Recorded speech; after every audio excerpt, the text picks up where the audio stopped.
One हमारी प्रेमचंद की 16 कहानियों की सीरीज चल रही है। उसमें आज हम पढ़ने वाले हैं नया विवाह। तो नया विवाह में इसके थोड़ा बैकग्राउंड को देख लेते हैं। नया विवाह इस कहानी में जो एक तो बेमेल समस्या को दिखाया गया है और दूसरा व्यभिचार से उत्पन्न है ये। तो जो लाला डंगामल है उसकी पहली पत्नी है लीला, जिसका सौंदर्य कम होने के कारण डंगामल उससे ऊब जाता है। वह कम उम्र की जो लड़की है आशा, उससे दूसरी शादी कर लेता है। फिर वह लगातार कोशिश करता है कि आशा अपने प्रति आकर्षित कर सके, किंतु आशा की उम्र काफ़ी कम रहती है। तो उम्र का अंतराल होने के कारण आशा के मन में ऐसा कोई भाव पैदा नहीं होता। इसके विपरीत उसे डंगामल के युवा नौकर जुगल के प्रति आकर्षण महसूस होता है। प्रेमचंद ने इस विचलन को अनैतिक कहने के बजाय परिस्थितियों के स्वाभाविक परिणाम के तौर पर देखा है। तो ये समरी थी इसकी। कहानी स्टार्ट करते हैं।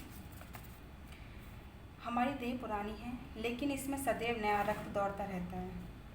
नए रक्त के प्रवाह पर हमारे जीवन का आधार है। पृथ्वी इस चिरंतन व्यवस्था में यह नयापन उसके एक एक कण में तार में बसे हुए शहरों की भांति गूंजता रहता है। और यह 100 साल की बुढ़िया आज भी नवेली दुल्हन बनी हुई है। जब से लाला डंगामल ने नया विवाह किया है, उसका यौवन नए सिरे से जाग उठा है। जब पहली स्त्री जीवित थी तब वे घर में बहुत कम रहते थे। प्रातः से 10-11 बजे तक तो पूजा पाठ ही करते रहते थे, फिर भोजन करके दुकान चले जाते। वहाँ से 1 बजे रात को लौटते, थके मांदे सो जाते। लेकिन लीला कभी कहती, जरा और सवेरे आ जाया करो, तो बिगड़ जाते और कहते, तुम्हारे लिए क्या दुकान छोड़ दूँ या रोजगार बंद कर दूँ। यह वह जमाना नहीं है कि एक लोटा जल चढ़ाकर लक्ष्मी प्रसन्न कर ली जाए। आज उनकी चौखट पर माथा रगड़ना पड़ता है, तब भी उनका मुंह सीधा नहीं होता। लीला बेचारी चुप हो जाती। अभी 6 महीने की बात है। लीला को ज्वर चढ़ा हुआ था। लाला जी दुकान जाने लगे तो उसने डरते डरते कहा कि देखो, मेरा जी अच्छा नहीं है, जरा सवेरे आ जाना। डंगामल ने पगड़ी उतार कर खूंटी पर लटका दी और बोले, अगर मेरे बैठे रहने से तुम्हारा जी अच्छा हो जाए तो मैं दुकान में जाऊंगा। लीला हताश होकर बोली, मैं दुकान जाने को तो नहीं मना करती, केवल जरा सवेरे आने को कहती हूँ। तो क्या दुकान पर बैठे मौज क्या करता हूँ? लीला इसका क्या जवाब देती? पति का यह स्नेहहीन व्यवहार उसके लिए कोई नई बात नहीं थी। इधर कई साल से उसे इसका कठोर अनुभव हो रहा था कि उसकी इस घर में कद्र नहीं है। वह अक्सर इस समस्या पर विचार कर भी किया करती, पर वह अपना कोई अपराध न पाती। वह जो पति की सेवा अब पहले से कहीं ज़्यादा करती, उसके कार्यभार को हल्का करने की बराबर चेष्टा करती रहती, बराबर प्रसन्नचित्त रहती, कभी उनकी इच्छा के विरुद्ध कोई काम नहीं करती। अगर उसकी जवानी ढल चुकी थी, पर इसमें उसका क्या अपराध था? किसकी जवानी सदैव रहती है? अगर अब उसका स्वास्थ्य उतना अच्छा नहीं था, तो उसमें उसका क्या दोष? उसे बेकसूर क्यों दंड दिया जाता है? उचित तो यह था कि 25 साल का सहचर्य अब एक गहरी मानसिक और आत्मिक अनुरूपता का रूप धारण कर लेता, जो दोष को भी गुण बना लेता, जो पके फल की तरह ज़्यादा रसीला, ज़्यादा मीठा, ज़्यादा सुंदर हो जाता। लेकिन लाला जी का वणिक हृदय हर एक पदार्थ को वाणिज्य की तराजू से तोलता था। बूढ़ी गाय जब न दूध दे सकती है न बच्चे, तो उसके लिए गौशाला ही सबसे अच्छी जगह है। उनके विचार में लीला के लिए इतना ही काफ़ी था। घर की मालकिन बनी रहे, आराम से खाए और पड़ी रहे। उसे अख्तियार है, चाहे जितने जेवर बनवाए, चाहे जितना स्नान व पूजा करे, केवल उनसे दूर रहे।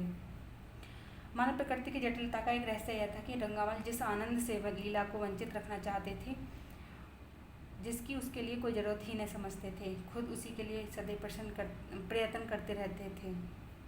लीला 40 वर्ष की होकर बूढ़ी समझ ली गई थी, किंतु वे 43 के होकर भी जवान ही थे। जवान के उन्माद और उल्लास से भरे हुए लीला से अब उन्हें एक तरह की अरुचि होती थी। वह दुखिया जब अपनी त्रुटियों का अनुभव करके प्रकृति के हृदय आघातों से बचने के लिए रंग व रोगन की आड़ लेती, तब लालाजी उसके बूढ़े नखरों से और भी घृणा करने लगते। वे कहते, बाहरी तृष्णा, 7 लड़कों की तो माँ हो गई, बाल खिचड़ी हो गए, चेहरा धुले हुए फलालेन की तरह सुखड़ गया है, मगर आपको अभी महावर, सेंदूर, मेहंदी और उपटन की हवस बाकी ही है। औरतों का स्वभाव भी कितना विचित्र है, न जाने क्यों बनाव श्रृंगार पर इतना जान देती हैं। पूछो अब तुम्हें और क्या चाहिए? क्यों नहीं मन को समझा लेते कि जवानी विदा हो गई और इन उपादानों से वह वापस नहीं बुलाई जा सकती। लेकिन वे खुद जवानी का सपन देखते रहते थे। उनकी जवानी की तृष्णा भी शांत न हुई थी। जाड़ों में रसों और पाकों का सेवन करते रहते थे। हफ्ते में 2 बार हिजाब लगाते और एक डॉक्टर से मंकीलैंड के विषय में पत्र व्यवहार करते रहते थे। लीला ने उन्हें असमंजस में देखकर कातर स्वर से पूछा, कुछ बतला सकते हो कि कै बजे आओगे? लालाजी ने शांत भाव से पूछा, तो महाराज जी आज कैसा है? लीला क्या जवाब दी? अगर कहती कि बहुत खराब है तो शायद वे वहाँ से वहीं बैठ जाएं और उसे जलील कटी सुनाकर अपने हृदय का बुखार, दिल का बुखार निकालें। अगर कहती कि अच्छी हूँ तो शायद निश्चिंत होकर 2 बजे तक कहीं खबर लें। इस दुविधा में डरते डरते बोली, अब तो हल्की थी लेकिन अब कुछ भारी हो रही है। तुम जाओ दुकान पर, लोग तुम्हारी राय देखते होंगे। हाँ, ईश्वर के लिए 1-2 बजे आना। लड़के सो जाते हैं, मुझे जरा भी अच्छा नहीं लगता, जी घबराता है। सेठ जी ने अपने स्वर में स्नेह की चाशनी देकर कहा, 12 बजे तक आज जरूर जाऊंगा। लीला का मुख धूमिल हो गया। उसने कहा, 10 बजे तक नहीं आ सकते? 11:30 से पहले किसी तरह नहीं? 10:30। अच्छा, 11 बजे? जो लाला वादा करके चले गए, लेकिन 10 बजे रात को एक मित्र ने मुजरा सुनने के लिए बुला भेजा। इस निमंत्रण को कैसे इनकार कर देते? जब एक आदमी आपको खातिर से बुलाता है तब यह कहाँ से भनमनसाहत है कि आप उसका निमंत्रण अस्वीकार कर दें। लहरा जी मुजरा सुनने चले गए। 2 बजे लौटे। चुपके से आकर नौकर को जगाया और अपने कमरे में आकर लेट रहे। लीला उनकी राह देखती, प्रति क्षण विकल वेदना का अनुभव करती हुई न जाने कब सो गई थी। अंत को इस बीमारी ने अभागिनी लीला की जान ही लेकर छोड़ा। लाला जी को मरने का बड़ा दुख हुआ। मित्रों ने संवेदना के तार भेजे। एक दैनिक पत्र ने शोक प्रकट करते हुए लीला के मानसिक और धार्मिक सद्गुणों को खूब बढ़ाकर वर्णन किया। लाला जी ने इन सभी मित्रों को हार्दिक धन्यवाद दिया और लीला के नाम से बालिका विद्यालय में 5 वजीफे प्रदान किए तथा मृतक भोज को तो जितने समारोह से किया वह नगर के इतिहास में बहुत दिनों तक याद रहेगा। लेकिन एक महीना भी न गुजर नहीं पाया कि लाला जी के मित्रों ने चारा डालना शुरू कर दिया। उनका यह असर हुआ कि 6 महीने की विधुरता के तब के बाद उन्होंने दूसरा विवाह कर लिया। आखिर बेचारे क्या करते? जीवन में एक सहचरी की आवश्यकता तो थी ही और इस उम्र में तो एक तरह से वह अनिवार्य हो गई थी। जब से नई पत्नी आई, लाला जी के जीवन में आश्चर्यजनक परिवर्तन आ गया। दुकान से अब उतना प्रेम नहीं था। लगातार हफ्ते न जाने में भी उनके कारोबार में कोई हर्ज नहीं होता था। जीवन के उपभोग की जो शक्ति दिन दिन क्षीण होती जाती थी, अब वह छींटें पाकर सजीव हो गई थी। सूखा पेड़ हरा हो गया था, उसमें नई नई कोपलें फूटने लगी। मोटर नहीं आ गई थी। कमरे नए फर्नीचर से सजा दिए गए थे। नौकरों की भी संख्या बढ़ा दी गई थी। रेडियो आज पहुंचा था। प्रतिदिन नए नए उपहार आते रहते थे। लाला जी की बूढ़ी जवानी जवानों की जवानी से भी प्रखर हो गई थी। उसी तरह जैसे बिजली का जो प्रकाश चंद्रमा के प्रकाश से ज़्यादा स्वच्छ और मनोरंजक होता है। लाला जी को उनके मित्र इस रूपांतर पर बधाई देते जब वे गर्व के साथ कहते, भाई हम तो हमेशा जवान रहे और हमेशा जवान रहेंगे। बुढ़ापा यहाँ आए तो उसके मुंह में कालिख लगाकर गधों पर उल्टा सवार करा के शहर निकाल दें। जवानी और बुढ़ापे को न जाने क्यों लोग अवस्था से संबंध कर देते हैं। जवानी का उम्र से उतना ही संबंध है जितना धर्म का आचार से, रुपए का ईमानदारी से और रूप का श्रृंगार से। आजकल के जवानों को आप जवान कहते हैं, उनकी 1000 जवानियों को अपने 1 घंटे से भी न बदलूंगा। मालूम होता है उनकी जिंदगी में कोई उत्साह नहीं ही नहीं, कोई शौक नहीं। जीवन क्या है? गले में पड़ा हुआ एक ढोल है। वही शब्द घटा बढ़ाकर वे आशा के हृदय पटल पर अंकित करते रहे थे। उससे बराबर सिनेमा, थिएटर और दरिया की सैर के लिए आग्रह करते रहते, लेकिन आशा को न जाने क्यों इन बातों में जरा भी रुचि न थी। वह जाती तो थी, मगर बहुत टाल टूल करने के बाद एक दिन लाला जी ने कहा, चलो आज बाजरे पर दरिया की सैर करें। बजरे पर वर्षा के दिन थे, दरिया चढ़ा हुआ था। जो मेघमालाएं अंतर्राष्ट्रीय सेनाओं की भांति रंग बिरंगी वर्दियां पहने आकाश में कवायद कर रही थी। सड़क पर लोग महलाहार और 12 मासा गाते चलते थे। बागों में झूले पड़े गए थे। आशा ने बेदिली से कहा, मेरा जी तो नहीं चाहता। लाला ने मृदु प्रेरणा से के साथ कहा, तुम्हारा मन कैसा है जो आमोद प्रमोद की ओर आकर्षित नहीं होता? चलो जरा दरिया की सैर देखो। सच कहता हूँ, बजरे पर बड़ी बहार रहेगी। आप जाएं, मुझे और कई काम करने हैं। काम करने को आदमी है, तुम क्यों काम करोगी? महाराज, अच्छे सालन नहीं पकाता। आप खाने बैठेंगे तो यूं ही उठ जाएंगी। आशा अपने अवकाश का बड़ा भाग लाला जी के लिए तरह तरह का भोजन पकाने में ही लगाती थी। उसने किसी से सुन रखा था कि विशेष अवस्था के बाद पुरुष के जीवन का सबसे बड़ा सुख रसना का स्वाद ही रह जाता है। लाला जी की आत्मा खिल उठी। उन्होंने सोचा कि आशा को उनसे कितना प्रेम है कि वह दरिया की सैर को उनकी सेवा के लिए छोड़ रही है। एक लीला थी कि मान चलने को तैयार रहती थी, पीछा छुड़ाना चाहता था, खामोखा सिर पर सवार हो जाती थी और सारा मजा किरकिरा कर देती थी। स्नेह भरे उल्हाने से बोले, तुम्हारा मन भी विचित्र है। अगर एक दिन सालन फीकर ही रहा, ऐसा क्या तूफान आ जाएगा? तुम मुझे बिल्कुल निकम्मा बनाए देती हो। अगर तुम न चलोगी तो मैं भी न जाऊँगा। आशा ने गले में फंदा छुड़ाते हुए कहा, आप भी तो मुझे इधर उधर घुमा कर मेरा मिजाज बिगाड़ देते हो। यह आदत पड़ जाएगी तो घर का धंधा कौन करेगा? मुझे घर के धंधे की रत्ती भर भी परवाह नहीं है, बाल की नोक बराबर भी नहीं। मैं चाहता हूँ कि तुम्हारा मिजाज बिगड़े और तुम गृहस्थी की चक्की से दूर रहो। और तुम मुझे बार बार आप क्यों कहती हो? मैं चाहता हूँ कि तुम मुझे तुम कहो, तू कहो, गालियाँ दो, धौल जमाओ।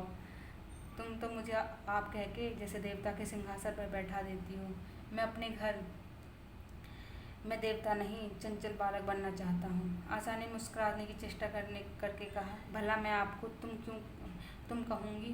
तुम बराबर होने वालों को कहा जाता है कि बड़ों को।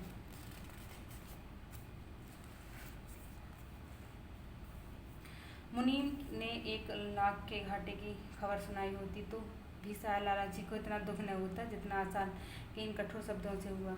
उनका सारा उत्साह, सारा उल्लास जैसे ठंडा पड़ गया। सिर पर बाकी रखी हुई फूलदार टोपी, गले में पड़ी हुई जोगियाँ, रंग की चुनी हुई रेशमी चादर व तंजेब का बेलदार कुर्ता, इसमें सोने के बटन लगे हुए थे। यह सारा ठाठ कैसे उन्हें हास्यजनक बयान पड़ने लगा, जैसे वह सारा नशा किसी मंत्र से उतर गया हो। निराश होकर बोले, तुम्हें चलना है या नहीं? मेरा जी नहीं चाहता तो मैं भी न जाऊँ। मैं आपको कब मना करती हूँ? फिर आप कहा। आशा ने जैसे भीतर से जोर लगाकर कहा, तुम और उसका मुखमंडल लज्जा से आरक्त हो गया। हाँ, इसी तरह तुम कहा करो। तो तुम नहीं चल रही हो? अगर मैं कहूँ तुम्हें चलना पड़ेगा तब चलूँगी। आपकी आज्ञा मानना मेरा धर्म है। लाला जी आज्ञा न दे सके। आज्ञा और धर्म जैसे शब्द उनके कानों में चुभने से लगे।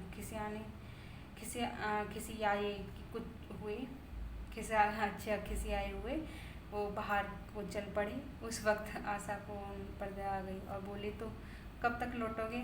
मैं नहीं जा रहा। अच्छा, तो मैं भी चलती हूँ। जैसे कोई जिद्दी लड़का रोने के बाद अपनी इच्छित वस्तु पाकर उसे पैरों से ठुकरा देता है, उसी तरह लाला जी ने मुंह बनाकर कहा, तुम्हारा जी नहीं करता तो न चलो। मैं आग्रह नहीं करता। आप नहीं, तुम बुरा मान जाओगे। आशा गई, लेकिन उमंग से नहीं। जिस मामूली वेश में थी उसी तरह चल खड़ी हुई।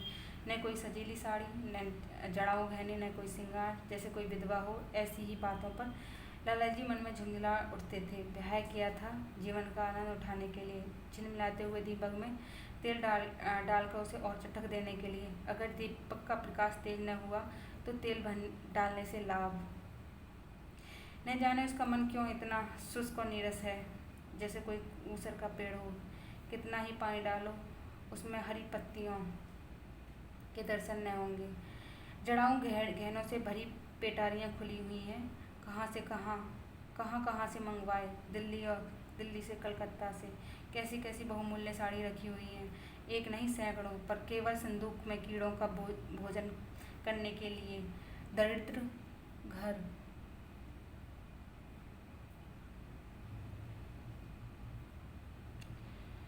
दरिद्र जो घर की लड़कियों से यही ऐब होता है। उनकी दृष्टि केवल संकीर्ण रही है। न खा सके, न पहन सके, न दे सके उन्हें तो खजाना भी मिल जाए तो यही सोचते रहेंगे कि खर्च कैसे करें। दरिया की सैर तो हुई पर विशेष आनंद न आया। कई महीने तक आशा की मनोवर्तियों को जगाने का सफल प्रयत्न करके लाला जी ने समझ लिया कि उसकी पैदाइश ही मुरहमई है, लेकिन फिर भी निराश न हुए। ऐसे व्यापार में एक बड़ी रकम लगाने के बाद वे अधिक से अधिक लाभ कम उठाने की वाणिज्यिक प्रवृत्ति को कैसे त्याग देते। विनोद की नई नई योजनाएं पैदा की जाती। ग्रामोफोन अगर बिगड़ गया था, गाता नहीं या साफ आवाज़ नहीं निकलती तो उसकी मरम्मत करानी पड़ेगी। उसे उठाकर रख देना तो मूर्खता है। इधर बूढ़ा महाराज एकाएक बीमार होकर घर चला गया था और उसकी जगह उसका 17-18 साल का जवान लड़का आ गया था। कुछ अजीब गंवार था, बिल्कुल झंझड़ उज्जड़, कोई बात ही न समझता था। जितने फुलके बनाता उतनी ही तरह के। हाँ, एक बात समान होती, जब बीच में मोटे होते, किनारे पतले। दाल कभी तो इतनी पतली जैसे चाय, कभी इतनी गाढ़ी जैसे दही। नमक कभी इतना कम कि बिल्कुल फीकी, कभी इतना तेज कि नींबू का शौकीन। आशा मुँह धोकर चौके में पहुंच जाती और इस जो ढपोर संघ को भोजन पकाना सिखाती। एक दिन उसने कहा कि तुम कितने नालायक आदमी हो जुगल। आखिर इतने कम उम्र तक तुम घास खोदते रहे या भाड़ झोंकते रहे कि फुलके तक नहीं बना सकते। जुगल आंखों में आंसू भरकर कहता, बहू जी अभी मेरी उम्र ही क्या है, 17वां ही तो पूरा हुआ है। आशा को उसकी बात पर हंसी आ गई। उसने कहा, तो रोटियां पकाना क्या 10-5 साल में आता है? आप 1 महीना सिखाते बहू जी, फिर देखिए मैं आपको कैसे फुलके खिलाता हूँ, जो जी खुश हो जाए। जिस दिन मुझे फुलके बनाने आ जाएंगे मैं आपसे कोई इनाम लूँगा। सालन में तो मैं कुछ बनाने लगा हूँ, क्यों ना। आशा ने हौसला बढ़ाने वाली उस मुस्कुराहट के साथ कहा, सालन नहीं, वो बनाना आता है मुझे। अभी कल ही नमक इतना तेज़ था कि खाया न गया। मसाले में कचांद आ रही थी। अच्छा, तो मैं जब यहाँ बैठी रहूँ तब तुम्हारा सालन बढ़िया पकेगा। आप बैठी रहती हैं तब मेरी अकल ठिकाने रहती है। आशा को जुगल की इन भोली बातों पर खूब हंसी आ रही थी। हंसी को रोकना चाहती थी पर इस तरह निकली पड़ती थी जैसी भरी बोतल उड़ेल दी गई हो। और मैं नहीं रहती तब आपके कमरे के द्वार पर जा बैठता हूँ। वहीं बैठकर अपनी तकदीर को रोता हूँ। आशा ने हंसी को रोककर पूछा, क्यों रोते हो? यह न पूछे बहू जी, आप इन बातों को नहीं समझेंगी। आशा ने उसके मुँह की ओर प्रसन्न की आंखों से देखा। उसका आज से कुछ तो समझ गई पर न समझने का बहाना किया। तुम्हारे दादा आ जाएंगे तब तुम चले जाओगे। और क्या करूँगा बहू जी, यहाँ कोई काम दिलवा दीजिएगा तो पड़ा रहूँगा। मुझे मोटर चलाना सिखवा दीजिए, आपको खूब सैर कराया करूँगा। नहीं बहू जी, आप हट जाइए, मैं पतीली उतार लूँगा। ऐसी अच्छी साड़ी है आपकी, कहीं कोई दाग पड़ जाए तो क्या हो। आशा पतीली उतार रही थी। जुगल ने उसके हाथ से सड़सी लेनी चाहिए। दूर रहो फूहड़ो, तुम हो ही, कहीं पतीली पाँव पर गिरा ली तो महीने झींकोगे। जुगल के मुख पर उदासी छा गई। आशा ने मुस्कुराकर कहा, मुँह क्यों लटक गया सरकार का। जुगल वहाँ होकर बोला, आप मुझे डांट देती हैं बहू जी, तब मेरा दिल टूट जाता है। सरकार कितनी ही घुड़कें, मुझे बिल्कुल ही दुख नहीं होता। आपकी नज़र कड़ी देखकर मेरा खून सर्द हो जाता है। आशा ने दिलासा दिया, मैंने तुम्हें डांटा तो नहीं, केवल यही तो कहा कि कहीं पति तुम्हारे पाँव पर गिर पड़े तो क्या हो। हाथ तो आपका भी है, कहीं आपके ही हाथ से छूट पड़े तो। लाल डंगामल ने रसोई घर के द्वार पर आकर कहा, आशा जरा यहाँ आना, देखो तुम्हारे लिए कितने सुंदर गमले लाया हूँ, तुम्हारे कमरे के सामने रखे जाएंगे। तुम यहाँ धुएं धक्कड़ में क्यों हलकान करती होती हो। इस लड़के से कह दो कि जल्दी महाराज को बुलाए, नहीं तो कोई दूसरा आदमी रख लूँगा। महाराजों की कमी नहीं है, आखिर कब तक कोई रियायत करे। गधे को जरा भी तमीज़ नहीं आई। सुनता है जुगल, लिख दे आज अपने बाप को। चूल्हे पर तवा रखा हुआ था। आशा रोटियां बेलने में लगी थी। जुगल तवे के लिए रोटियों का इंतजार कर रहा था। ऐसी हालत में भला आशा कैसे गमले देखने जाती। उसने कहा, जुगल रोटियां टेढ़ी मेढ़ी बेल डालेगा। लाला जी ने कुछ चढ़कर कहा, अगर रोटियां टेढ़ी मेढ़ी बेलेगा तो निकाल दिया जाएगा। आशा अनसुनी करके बोली, 10-5 दिन में सीख जाएगा, निकालने की क्या ज़रूरत है। तुम आकर बतला दो गमले कहाँ रखे जाएंगे। कहती तो हूँ रोटियां बेल कर आई जाती हूँ। नहीं, मैं कहता हूँ तुम रोटियां मत बेलो, आप तो खामोखा जिद करते हैं। लाला जी सन्नाटे में आ गए। आशा ने कभी इतनी रुखाई से उन्हें जवाब न दिया था। वह केवल रुखाई नहीं थी, उसमें कटुता भी थी। लज्जित होकर चले गए।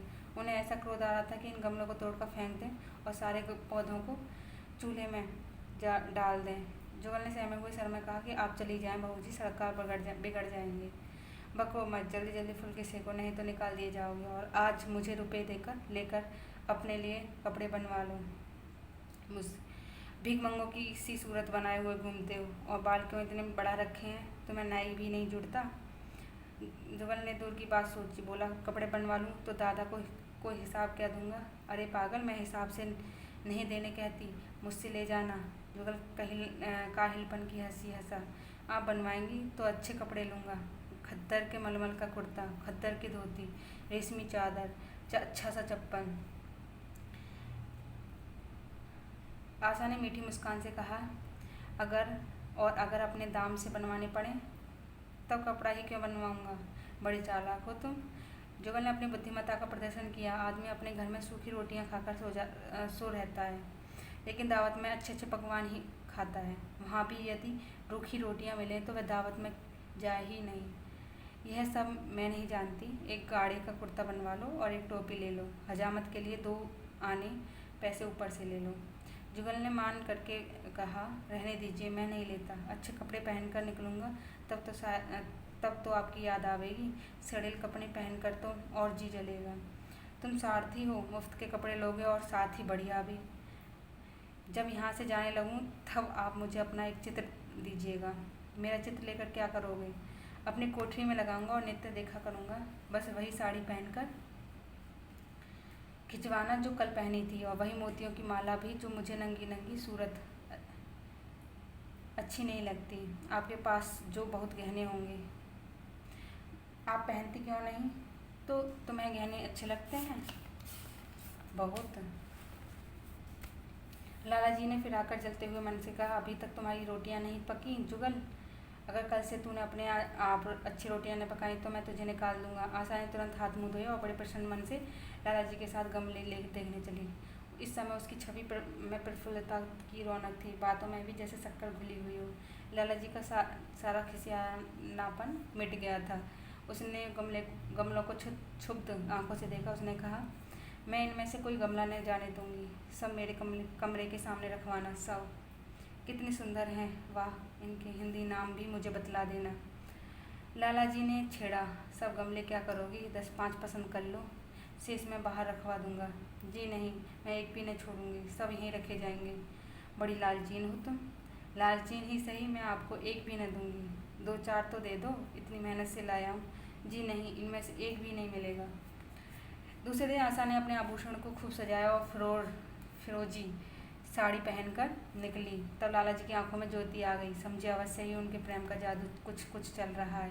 नहीं तो उनके बार बार के आग्रह पर करने पर भी, बार बार याचना करने पर भी उसने कोई आभूषण न पहना था। कभी कभी मोतियों का हाल गले में डाल लेती थी, वह भी ऊपरी मन से। आज वह आभूषण से अलंकृत होकर फूली न समाती, इतराई जाती है, मानो कहती हो, देखो मैं कितनी सुंदर हूँ।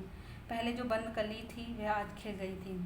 लाला जी पर घड़ों नशा चढ़ा हुआ था। वे चाहते थे कि उनके मित्र और बंधु वर्ग आकर इस सोने की रानी के दर्शनों से अपनी आंखें ठंडी करें। देखें कितनी सुखी संतुष्ट और प्रसन्न है। जिन विद्रोहियों ने विवाह के समय तरह तरह की संख्याएं की थी, वे आंखें खोलकर देखें कि गंगामल कितना सुखी है। विश्वास, अनुराग और अनुभव ने चमत्कार किया। उन्होंने प्रस्ताव किया, चलो कहीं घूम आए, बड़ी मज़ेदार हवा चल रही है। आशा इस वक्त कैसे जा सकती थी, अभी उसे रसोई में जाना था। वहाँ से कहीं 12-1 बजे फुर्सत मिलेगी, फिर घर के दूसरे धंधे सिर पर सवार हो जाएंगे। सिर सपाटे के पीछे क्या घर चौपट कर दें। सेठ जी ने उसका हाथ पकड़ लिया और कहा, नहीं, आज मैं तुम्हें रसोई में न जाने दूंगा। महाराज के ये कुछ न होगा तो आज उसकी सामत भी आ जाएगी। आशा के मुख पर वह प्रफुल्लता जाती रही, मन भी उदास हो गया। एक सोफा पर लेटकर बोली, आज न जाने क्यों कलेजा में मीठा मीठा दर्द हो रहा है। ऐसा दर्द कभी नहीं होता था। सेठ जी घबरा उठे। यह दर्द कब से हो रहा है? हो तो रहा है रात से ही, लेकिन अभी कुछ कम हो गया था, अब फिर होने लगा और रह रहकर जैसे चुभन हो जाती है। सेठ जी एक बात सोचकर दिल फूल उठे। अब वे गोलियां रंग ला रही हैं। राजवैद्य जी ने कहा भी था कि जरा सोच समझकर इसका सेवन कीजिएगा। क्यों न हो, खानदानी वैद्य है, उसके बाप बनारस के महाराज के चिकित्सक थे, पुराने और परीक्षण नुस्खे हैं उसके पास। उन्होंने कहा तो रात से ही वह दर्द हो रहा है। तुमने मुझसे कहा नहीं तो वैद्य से कोई दवा मंगवाता। मैं समझा था आप अच्छा हो जाएगा, मगर अब बढ़ रहा है। कहाँ दर्द हो रहा है, जरा देखूं, कुछ सूजन तो नहीं है। सेठ जी ने आशा के आंचल की तरफ हाथ बढ़ाया तो आशा ने शर्माकर सिर झुका लिया और उसने कहा, यह तुम्हारी सलाह मुझे अच्छी नहीं लगती। मैं अपनी जान से मरती हूँ, तुम्हें हंसी सूझती है। जाकर कोई दवा ला दो। सेठ जी अपने पुंस्तव का यह डिप्लोमा पाकर उससे कहीं ज़्यादा प्रसन्न हुए जितना राय बहादुरी को पाकर होते। इस विजय का डंका पीटे बिना उन्हें कैसे चैन आ सकता था। जो लोग उनके विवाह के विषय में द्वेष में टिप्पणियां कर रहे थे, उन्हें नीचे दिखाने का कितना अच्छा अवसर आता है, और इतनी जल्दी। पहले पंडित भोलानाथ के पास गया और भाग के ठोक कर बोले, भाई मैं तो बड़ी विपत्ति में फंस गया। कल से उनके कलेजे में दर्द हो रहा है, कुछ बुद्धि काम नहीं आती। कहती ऐसा दर्द पहले कभी नहीं हुआ था। भोलेनाथ ने कुछ बहुत हमदर्दी न दिखाई। सेठ यहाँ से उठकर अपने दूसरे मित्र लाला फागमल के पास पहुँचे और उनसे भी लगभग इन्हीं शब्दों में यह शोक संवाद कहा। फागमल बड़ा सौहदा था, मुस्कुराकर बोला, मुझे तो आपकी सराहत मालूम होती है। सेठ जी की बाँछें खिल गईं। उन्होंने कहा कि मैं अपना दुख सुना रहा हूँ और तुम्हें दिल लगी सूझती है। जरा भी आदमियत तुम्हें नहीं है। मैं दिल लगी नहीं कर रहा हूँ, इसमें दिल की क्या बात है। मैं कस्मिन, वे है कस्मिन कोमलांगी, आप ठहरे पुराने लठैत, दंगल के पहलवान। बस अगर यह बात न निकले तो मूछें मुड़ा लूँ। सेठ की आंखें जगमगा उठी, मन में यौवन की भावना प्रबल हो उठी। उसके साथ ही मुख पर भी यौवन की झलक आ गई। छाती जैसे कुछ फैल गई। चलते समय उसके पग भी कुछ मजबूती से जमीन पर पड़ने लगे और सिर की टोपी भी न जाने कैसे बांकी हो गई। आकृति से बांक बनी सांस बरसने लगी। जुगल ने आशा को फिर से पाँव तक मंगाते देखकर कहा, बस बहू जी, आप इसी तरह पहने ओढ़े रहा करो, आज मैं आपको चूल्हे के पास न आने दूंगा। आशा ने नैन बाण चढ़ाकर कहा, क्यों आज यह हुक्म क्यों? पहले तो तुमने कभी मना नहीं किया। आज की बात दूसरी है, जरा सुनो क्या बात है। मैं डरता हूँ आप कहीं नाराज न हो जाएं। नहीं कहो, मैं नाराज न होंगी। आज आप बहुत सुंदर लग रही हैं। लाला गंगामल के असंख्य आशा के रूप में यौवन की प्रशंसा की, मगर उनकी प्रशंसा में उन्हें बनावट की गंध आती थी। वह शब्द उनके मुख से निकलकर कुछ ऐसे लगते थे जैसे कोई पंगु दौड़ने की चेष्टा कर रहा हो। जुगल के इन सीधे शब्दों में एक उन्माद था, नशा था, एक चोट थी। आशा की सारी देह प्रकंपित हो गई। तुम मुझे नज़र लगा दोगे जुगल? इस तरह क्यों घूरते हो? जब यहाँ से चला जाऊँगा तब तो आपकी बहुत याद आएगी।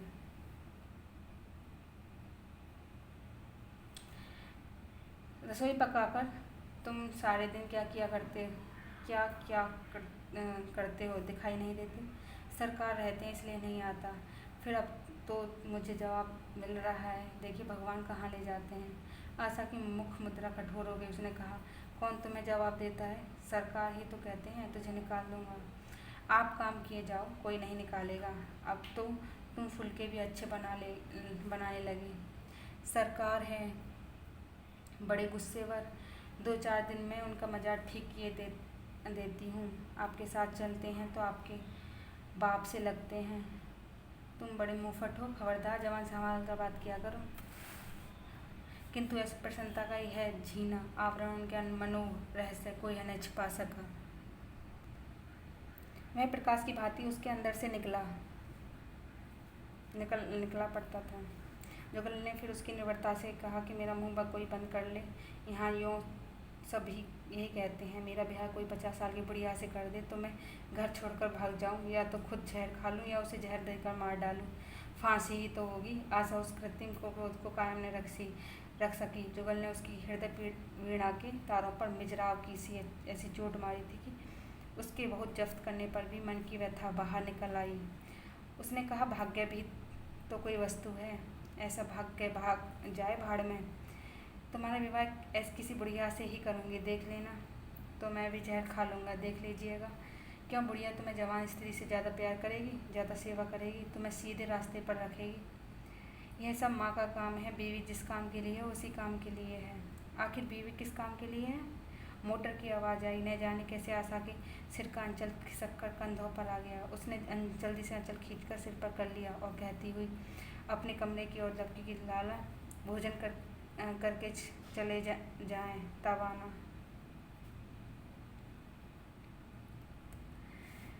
तो ये ख़त्म होती है हमारी न्याय विवाह कहानी। Thank you.